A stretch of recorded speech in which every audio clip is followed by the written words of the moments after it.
Mlete waziri wa afya, mlete katibu mkuu, mlete mganga mkuu wa serikali, walete wataalamu wote na yule msajili wa hospitali. Ni wakute ofisini kwangu Dodoma ili mniambie hapa mnapata hadhi lini, ili Profesa Ngoma apate hadhi ya hospitali, ili hadhi hii itawasaidia hawa, lakini itampa msukumo wa maeneo machache ambayo bado kuyaboresha, lakini huduma zilizoko huko ndani zinatosha kumpandishia hadhi.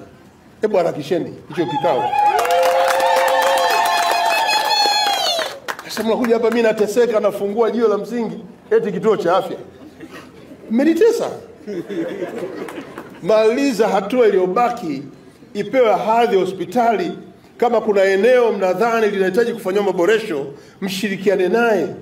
Kazi anayofanya huyu ni kubwa ya kuiunga mkono serikali kuwahudumia Watanzania kwa afya zao. Tunamwachaje? Haiwezekani.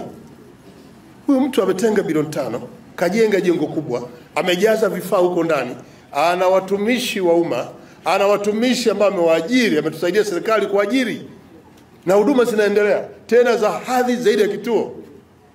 Tunawezaje kuendelea kuita kituo? Kwani mlinileta mimi kufungua kituo cha afya badala ya kuja kufungua hospitali? Nitarudi tena hapa kufungua hospitali.